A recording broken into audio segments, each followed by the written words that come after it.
Halo generasi matahari, sebelumnya kita udah pernah ngebahas tentang sepeda listrik yang bisa membantu kita untuk menghindari terproduksinya CO2 ke udara.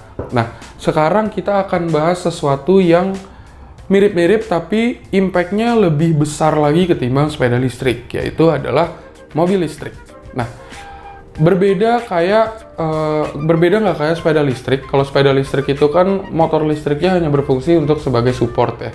Nah, kalau mobil listrik ini, si motor listriknya ini benar-benar full, jadi satu-satunya supply power untuk menggerakkan si mobil ini.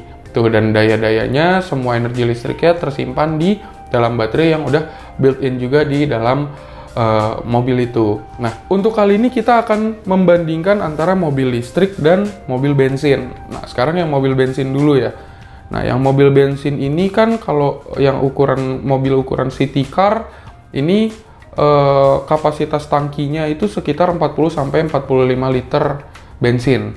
Nah, let's say 45 liter deh ya. Terus harga BBM-nya harganya kurang lebih sekitar 8.000 per liter rata-rata. Tuh. Kalau kita asumsikan 1 liter bensin ini bisa dipakai buat jalan sejauh 10 km, berarti bensin yang full tank yang 45 liter itu membutuhkan BBM seharga 360.000 dengan jarak tempuh maksimal itu sekitar 400 km. Nah, kalau kita bandingkan dengan mobil listrik, kayak yang tadi sebelumnya, kapasitas baterainya itu kan sekitar 64 kWh. Nah, sementara harga listriknya di Indonesia untuk kelas residensial itu sekitar 1.467 per kWh. Kalau kita isi full tank juga sama, kita asumsikan kayak mobil bensin tadi, kita charge sampai full, berarti kan butuh biaya untuk nge-charge sekitar 93.888, 94.000 lah kita let's say kita bulatkan gitu ya. Nah, jarak maksimal yang bisa ditempuh dengan harga 94.000 itu sekitar 415 km. Ini yang diklaim sama si produsernya, data yang tadi. Nah, berarti kan kalau misalnya kita bandingin untuk jalan sejauh 400-an kilometer dengan menggunakan mobil bensin dan mobil listrik. Mobil bensin butuh biaya sekitar 360.000 untuk jalan sekitar 400 kilometeran.